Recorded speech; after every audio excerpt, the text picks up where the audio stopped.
How's it going, everyone? I'm JJ Post, joined by some new faces this week. We've got some new predictions, some new sports to talk about. We're going NFL, we're going NBA. Let's talk about it. We'll start with the NFL. We've got mid-seasons awards, Super Bowl predictions. But let's start out with the Super Bowl predictions. Who are you guys taking? All right, well, I'll start us off. I'm going to take the Minnesota Vikings this season for the Super Bowl. We got blasphemous. Hey, it's a good take. We're starting off 7-1. We're looking deadly. Some people might not like our strength of schedule, but we had a big comeback against the Washington Commanders, Oh, the Commanders. We took out the Cardinals. Kyler Murray, he's no scrub. Now, there's Kirk Magic dropping back in the pocket, throwing a dime as usual. Beautiful. How was the coverage on that dime? I mean, it's just because Jay Jettis knows how to get open. Who's the one real team you played this year? The one real contender? The Philadelphia Eagles. How'd that game turn out? I mean, it didn't turn out too well, but that's early in the season. We were still on a learning curve, but the Vikings, we're going to turn it around. Kirk in prime time as the playoffs go on? Hey, I mean, I've seen it myself. Yeah. I've seen those FedEx Field primetime There's a matchups. graphic for it, but if you put up the Kirk record in primetime games right now, it would not be. It wouldn't be But pretty. if you, Michael, you've had some criticisms. Who are you taking to win the Super Bowl? There's only one correct choice. Oh boy. That's the Dallas Cowboys. Oh boy. How about them Cowboys? This is probably the best defense we've had since '95. This is a great offense led by Dak Prescott, who, after his pinky injury, his thumb injury, has really come back, is really showing that he is that franchise quarterback. He is the guy for the Cowboys. CeeDee Lamb, a true number one. The Cowboys, and when they sign Odo in a couple weeks for the playoff run, Don't put those words in your mouth. I'm putting him in my mouth. His name out Odell said he wants to play in Dallas. He said that star would look great on. No. He said that star would look great on his helmet. He's not coming home. He's coming to Dallas. he's been in contact with the Vikings. I can't wait for that wild card game in AT&T. Now, George, you had a more out-of-the-box prediction. Yeah, I did. And let's talk about it. I have the Miami Dolphins winning the Super Bowl, and here's why. Right now, they are second in the league in passing. 4 of those games without their quarterback, Tua Tagovailoa. He's the franchise guy. This team is built top to bottom with speed, arguably the best receiving duo in the NFL. Jalen Waddle, Tyreek Hill, and most importantly, they got a coach that knows how to use these guys. They get the ball in space. These motion concepts have been terrific. The safeties who are defending them have no idea what to do. They have to give them a 16-yard cushion.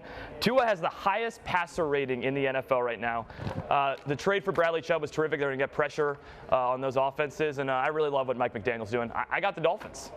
Let's move on now to some awards predictions. There's 2 that we're going to leave out. According to, looking at the odds, there's 2 that really don't seem like much of a race right now. That would be Defense Player of the Year. Micah Parsons obviously winning it. Fantastic season together. The Cowboys, asking the odds maker. He is the odds-on favorite for that award. MVP. So we won't discuss that. We can get into that later. And then Coach of the Year, Nick Sirianni, also seems like by any odds is going to be the deserved Coach of the Year. Undefeated record with the Eagles. A fantastic turnaround. But let's look at the big one first and foremost. Oh boy. MVP. Who are we taking? I'll start us off, and as much as this pains me to say, I got Jalen Hurts winning the MVP. I was not a believer. Last year was very easy for us to guard him. We could stack the box. Can't stack the box against this guy anymore. He's fit the ball into some really, really tight windows. Deep ball accuracy has been terrific. And when he gets to the goal line, that's a big boy. It's hard to bring down. He had a quality win against the Commanders, but we'll see how good he really is Monday Night Football with this defense that's re-energized. The Commanders are playing a little more press, so I don't know if A.J. Brown's going to be able to get off of that. So we'll see on Monday night, but I got Jalen Hurts right now. It's an honest take. It's an honest take, but I'm going to have to go with the leader of the Minnesota Vikings, Kirk Cousins, this season. And hey, I got a few reasons why, okay? Let's start off. Kirk Cousins, this is one of his worst statistical years in the past couple years. That's a hell of a way to open up an MVP. Yeah. Yes, but the Vikings are winning a lot of games, and because of the law of averages, I'm very confident Kirk Cousins will turn it around, lead the Vikings to maybe 14-3 this season. He's looking like a stud. He's a better thrower of the football at this point in his career than Tom Brady and Aaron Rodgers are. And yeah, that's the reality. I'm taking Kirk Cousins. All right. Let's get one more take in here before we There's only one correct answer for this, and that's Patrick Mahomes. I think this is a pretty, easy discussion. Patrick Mahomes, he leads the league in passing yards. He also leads the league in touchdowns, has 6 interceptions, and the past 2 weeks, he's thrown for over 400 yards in both weeks. He's leading the Chiefs to probably 2nd seed in the AFC, potential 1st seed, and Patrick Mahomes he's the best player in football. I mean, no matter what you do on defense, you can't stop this guy. Last week, the Titans, it looked like they boxed him up. He still threw for over 400 yards, had 75 rushing yards. If you do the 2 high safeties, you know what he does?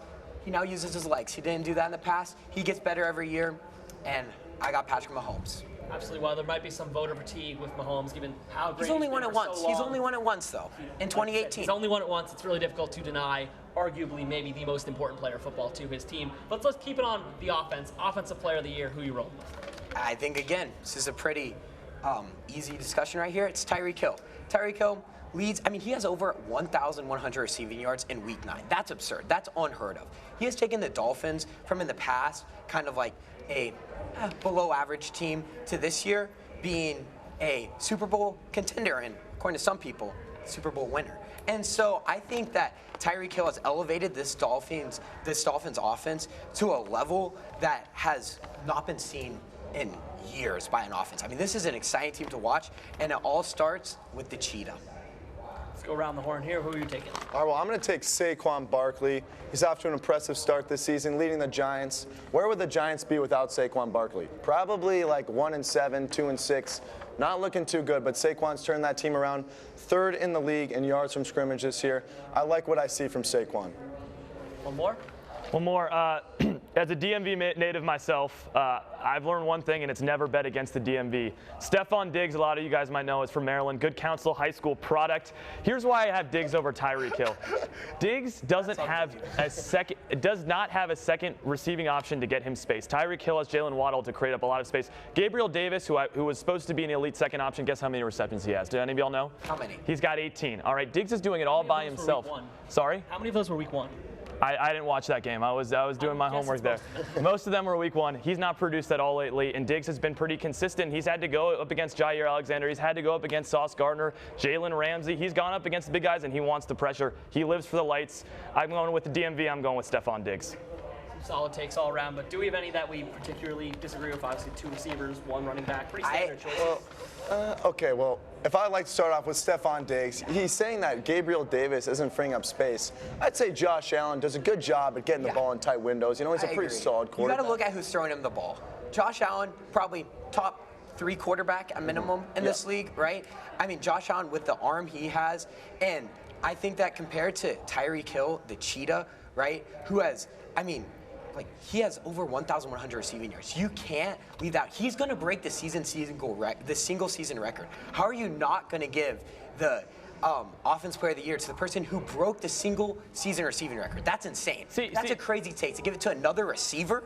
I mean, I get given it to a running back potentially, but when you're talking about all-time records, you're talking about greats like Calvin Johnson, and you're going to give it to a receiver with under 1,000 receiving yards. He has, what is it, 850 right now, 900? He's got 850, but he's doing it by himself. Tyreek Hill has 250 more than him. That's unheard of, right? I mean, to be at 1.1K.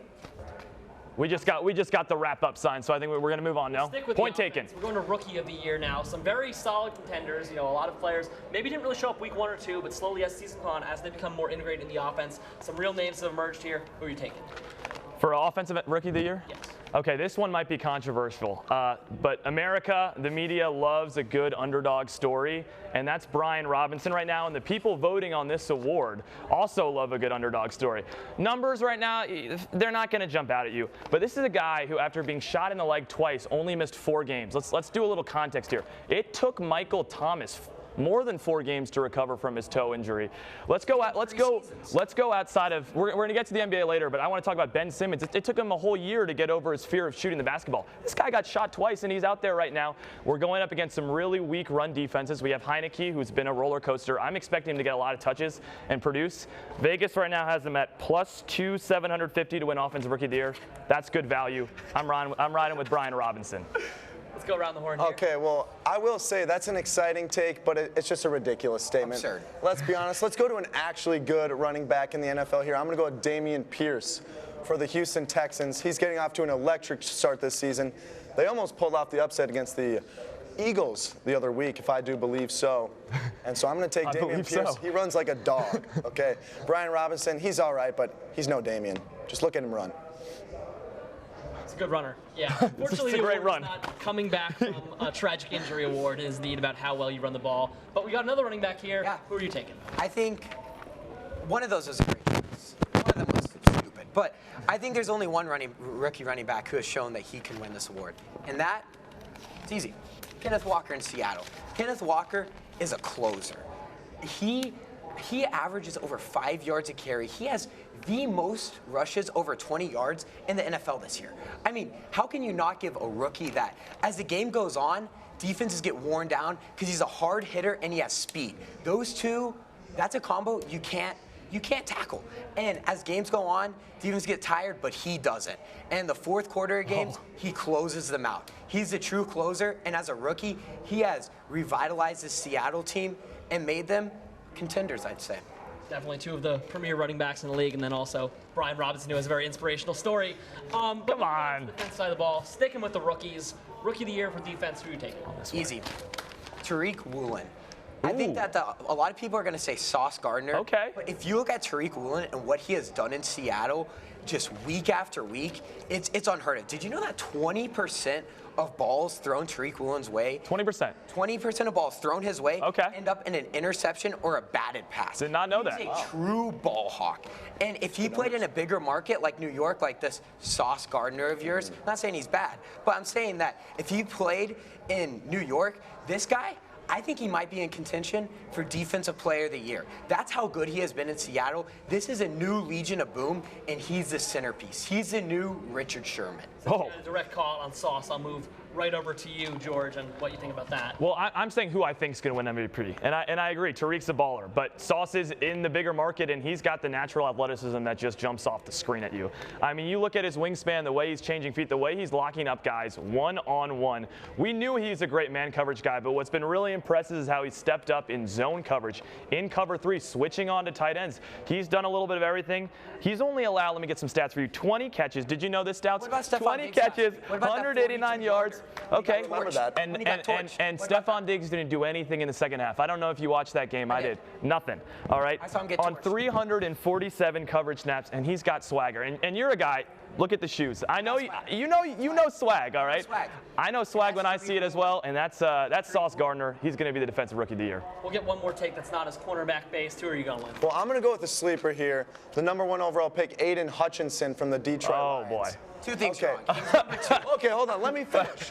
Okay, Aiden Hutchinson, he's got 4.5 sacks in the season. Pretty good for a young rookie in the league. All right. He's also battling in the toughest division in football in the North. You know, you got gritty Kirk what Magic. The toughest division. You got the Bears are gritty this year. You got the Lions. They're biting off kneecaps. And you got the Vikings, of course. I don't think divisions are defined by grittiness in terms of quality. I mean, it is the grittiest Myles division. Garrett, as a rookie, he had 9 sacks by this time. But 4.5, he's been a non-factor out there most A non-factor. By most They weeks just he kept the has. Green Bay Packers to 9 points. Green the other Bay week. Packers. The Giants kept The Packers. Like, The Packers. I mean, hey, this Aaron year. Rodgers, The like, Packers he's suck. usually pretty good. All right, so I would take. Usually, not this year. Not this year. That's what happens. He's when a you play for sleeper. 20 years, and in 20 Yeah. if you start falling off a bit. He's But washed. We got to do your research, buddy. All right, whatever. number 2. Whatever. Perhaps the most your research. compelling Keep hating. this year in postseason awards has been comeback player of the year. I think there's only really 2 players that are in the race for this award, and 2 very, very good cases. I think you'll see that reflected in our answers. Who's your pick? Okay. So again, Stouts, I'm going to throw you a little alley-oop here. You coined a famous saying, they act tough when they're up, right? You said Luka that. Doncic did, yeah. Luka did? All right. The league was up on Geno Smith, right? His biggest headline was getting punched in the jaw in 2015 and missing 6 games. All right, the league was up on this guy. They wrote him off. He didn't write back. He is #1 in completion percentage in the NFL. #1 at 73%. 3% higher than Joe Burrow. He hasn't been a game manager either. Like right there, he's taking shots down the field. He's #4 in QBR, and the best part about this is juxtapose it to what's unfolding right now with the person he's replacing, Russell Wilson. He's making headlines for doing high knees in an 8-hour flight to London. I got Geno Smith. We'll go to the 2 distance from the Geno Smith take. What are you guys thinking? I got Saquon. I've got to agree. I agree. I think when you look at Saquon this year compared to last year, as a fantasy owner of Saquon last year, I can say he sucked. When you average under 3 yards a carry as a #2 overall pick, and as a top 10 draft pick, you average under 3 yards a carry for a year. You don't get the touchdowns. He couldn't catch last year, and he was injured. And to juxtapose that to this year, where he was in the running for Offensive Player of the Year, there is no other option besides Saquon. I like what Geno's cooking. Let Geno cook, but Saquon is leading this Giants team without him, who probably 1-8, 1-7. I mean, they suck. I mean, they're god-awful I mean, he is the centerpiece, and he's in a big market. And I mean, he's a star. He's a star. Gino's not a star. You have the same pick. How would you want to add on? Well, I mean, what I have to add, Saquon, obviously he was my pick for Offensive Player of the Year. He's got it. He's got it. That's all I got to say. He's got it. With that emphatic description of Saquon's game and his case, let's move on. Different sport now, NBA. We're going once again Broadview, finals predictions. It's very early on in the season, but we do have enough body of work to start making some calls. Yeah. Who are you taking to go all the way? I really like the Cleveland Cavaliers this year, and here's why. I considered them a playoff team last year with Darius Garland. He's clearly a franchise point guard. He can do it all. You've got a stretch big in Mobley. You've got a lot of length between Allen and Mobley. Defensively, you've got experience with Kevin Love. And now what they have, which they've been lacking, is a guy that you can get the ball to when you need a bucket, and that's Donovan Mitchell. They were missing that guy last year. Now they have him. Crunch time. We called it in my freshman basketball team. We call it Flamer. That was our play call for ISO. And so now they got a guy you can put your fingers up, call Flamer. All right, one-on-one, get him the ball. They were missing that. Now they have it. I got them winning the championship. Let's move around the horn here. All right, well, if you hold this for a second for me, George. I'm going to go with the Golden State Warriors this year. No. Running it back. Oh, we're not doing this on live TV. Not on live TV. On the back of Steph Curry, the second greatest player of all time. Okay, let's start here. The Warriors are off to a bad start this season. They're off to a bad start, but Steph Curry's leading the league in plus-minus, which he has done for 5 of the last 8 seasons. And they're off to a slow start defensively. Second in plus-minus? Who's that? Kevin Love. Is he the second best player in the NBA? Okay, let's look at this. That's why you can't just go with plus minus. You got to go with other stats. You got to go with record. What's their record? They're off to a slow start. Very slow their start. bench players Very are slow underperforming, but we do have to look at what Steph Curry brings to the table. We saw in the playoffs last season. He can perform in those big moments. A lot of people were hating on him in the past, but now there's nothing you can really say. Who was hating on Steph Curry in the past? There was a lot of haters. Just ask Max Kellerman. It's like someone's always saying Steph Curry can't shoot. No, no one's saying. No one said that. Steph Curry. You know, Max Kellerman once said he would take Iguodala. You know, that's all I'm saying. I'm not taking Iguodala.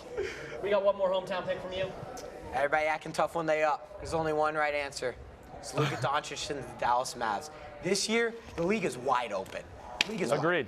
I disagree. And the Mavs have shown that they can beat anyone. In the playoffs, when you have a star like Luka who can take over games, I mean, there's no other choice. This is Luka's year. The NBA is wide open. He showed last year against the Suns that he can take over a series, and I think he's going to do that this year, and I think that he's going to lead the Mavs over the Cavs. Okay.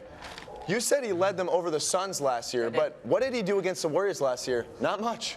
Not much. Okay, here's Different the deal. teams. Here's the deal. Different teams. I don't see players punching each other in that locker room. They'll overcome that. No, listen to this. They're professionals. Christian Wood is a number 2. Christian Wood has shown this year. Do you know who has the greatest offensive rating of all time? 2 players? What do you Steph think? Curry. Jordan, Pippen. That's Clay what I was Curry? thinking. No, that's you know what I was thinking. Who it is? Who was it? Christian Wood and Luka Doncic. He's been in the league for like 2 years. Do you know what their offensive rating is? 153. Do you know what the highest of all time is for a team? 119. That's absurd. When the 2 of them are on the court together, Luka and Christian Wood, they can beat anyone in the league. That's all I'm going to say. I will say, didn't you just Wood. Wow. you can't use plus minus because Kevin Love is the second highest. Yeah, exactly. I'm not using plus minus. It's the same kind of stat. No. It is. It's what? Well, plus it's an minus. analytics stat. All right. He's an analytics guy. I'm an analytics guy, and Trust I the think, spreadsheets. Yeah, I mean, I think you got to trust the spreadsheets at this point, and the eye test too. No disagreements The here. eye test, when you see them on the court together, they've lost 1 game this year. But moving on to more of a quick fire round. We've fire round. 5 teams. Let's go. Before this segment. Let's fire them off. Fraud or not. Whether these fire 'em teams, off. hot starts will continue or whether it's just a fugazi run, as Twitter might put it. We'll start off with the Utah Jazz. Fraud. Thought team rebuilding. Fraud. Agreed. I think they're legit. Oh, boy. We're off to a good record. Lauri Markkanen is looking like an all-star this season. You know, Jordan Clarkson's getting buckets. Mike Conley, they got a crew. You know, they're underdogs, and they're really embracing that mentality. This reminds me a lot of the Wizards team last year that started 10-3, led by Montrezl Harrell and Spencer Dinwiddie. Neither of them were playing in the second half of the season. Yeah, they were 10-3 to start. I'm calling frauds. They don't have anyone you're calling flamer for, right? Isolation at the end of the game. Frauds. I think as the season goes on, teams start to tighten up on defense as playoff pushes happen.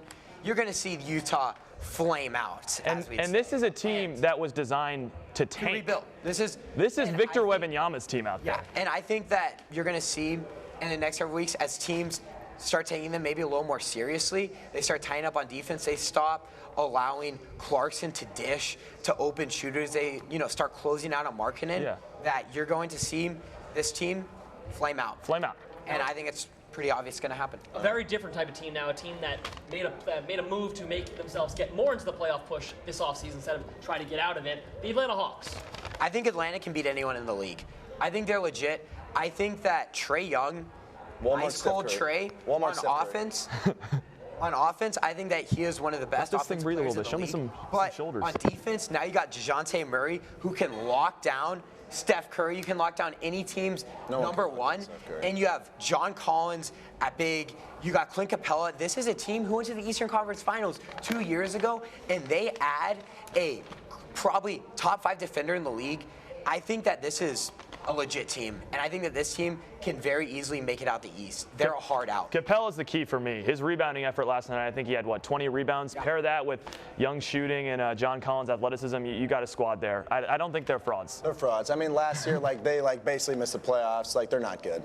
I'm sorry, Trae Young, he's overrated. He might look good flash in the regular season, but when it comes to playoffs, he's not all that. DeJounte Murray, he's a good ball player, but they're no Warriors. Moving on now, we're staying in the East. No Warriors. The 76ers, how do we feel? Philadelphia 76ers. I think they're frauds. We saw it last night with Embiid not on the floor. They have no offense whatsoever. They're bottom third in the league in shooting. Defensively, they got some problems. They need to find a way to score points without Joel Embiid on the floor. Until that, I'm calling them frauds. James Harden being out for a month, I do not think that they are good without Harden. And I don't think Harden and Embiid can coexist. They didn't show that in last year's playoffs, and they haven't showed it early in this year when they're on the court together. Two great individual players, but together, their games clash. And I think they're frauds for that reason. 100% agree, frauds. Eric, we'll stick with you because we kind of cut you off the last two. Portland Trailblazers, how do we feel? The Trailblazers, they're frauds. I'm not going to lie. They're in the West. They have Damian Lillard. They got good pieces, but they can't really compete with the likes of the Clippers and the Warriors when it comes down to it. The Suns, the Mavs. Is that your test for if they're frauds or not? If they're not the Warriors, they're frauds. Well, they're not going to go anywhere past the first round. I disagree. Oh, really? You know why? Why is that? It's Dame time. It's Dame time. And as the playoffs, I like that. You hit playoff times, you hit clutch time, Damian Lillard shows up. They got Jerami Grant too, and he is a great defender, and he can get a bucket. They got two players who can get buckets. They're, again, a tough out. I'm not saying that they're going to the finals, but when you have Damian Lillard on a team, and you got Dame, and you got pieces that surround Dame, I'm just saying they're making it out of the first round at least. Maybe not your Warriors. They're not going to make it out, but the Trailblazers, it's Dame time. We'll go to one last team, and we'll start off over there since you didn't get to comment on the Trailblazers. Fair enough. One of the most polarizing teams in basketball, the Memphis Grizzlies. Memphis Grizzlies are not frauds. I'm here to tell you that right now. They are not frauds. John Morant is an MVP caliber player. I think in the next 3 years he will win an MVP. Aaron Bain right now is dropping 25 points. Desmond Bain, thank you for correcting me. Desmond Bain is dropping 25 points a game. I don't know who's taking out that backcourt. At least for 7 games, right? I don't know. I like the Memphis Grizzlies. I think they can make a title push this year. They're not frauds at all. They're legit. Last year, what they did to the Timberwolves in the first round, it was looking like the Timberwolves were going to make a big run in last year's playoffs, but, John Moran and the likes of them, they really shut it down. So I think the Grizzlies are legit this year. I agree. I think they're legit. Now we'll take everyone off script again. You mentioned Memphis versus Minnesota. They play tonight, big game. Wait, who's your team, by the way? Is it the T-Wolves or is it the Warriors? I love the Wolves. Born and raised in Minnesota. You're a fraud. But, hey, he's a fraud. Let's stop it here. Steph Curry is the greatest player of all time. Okay. For the Steph Curry jersey. You can have 2 teams. You can have 2 teams. With no, you can't. Can't have 2 teams. Do whatever you want. You can. But with that game tonight, I think that Minnesota, those 2 teams are going in opposite directions. Memphis is on the up. Yeah. Minnesota's on the down. Good. Everyone thought that when they got Rudy Gobert, it's like, oh, this is going to make up for Karl Anthony Towns on the defensive end. They cannot coexist. We'll figure it out, though. We'll figure it out. You know how many dunks Anthony Edwards has this year? I don't know how many. He doesn't have many. 0. Yeah, he is not going to the rim because he can't go to the rim because it's too crowded in there. The Rudy Gobert trade, hear me out. that might I'm go all ears. down. You're missing Pat Bev. That might go down in missing NBA Pat history. Bev. I like that. See, I like that. Pat I Bev like brings that. a I like dog that. to the I like locker that. room that you can't see That Rudy elsewhere. Gobert trade, that might go down in NBA history as one of the worst trades of all time. Whoa. He's a good player, don't get me wrong, but he does not fit the culture they're building. A high-flying offense, it does not work with Rudy Gobert, and we're seeing Let's that. give it some we time. saw him with Donovan Mitchell hold him back. Look at what Donovan Mitchell is doing in Cleveland, and now we're seeing it again with Anthony Edwards. He ruins young wings. That's the narrative, I'd say. I do agree. We should probably give them some time to figure it out. It has only been a few games. But that has been all for us today on this special professional sports edition of Shamrock Sports. We thank all of you for listening, and we thank our new faces on the cast for making their first appearance on the desk. JJ Post for the cast, signing off. This has been Shamrock Sports Navy Week. Rock on. Country, Let's ride. Let's rock. let's rock. Oh.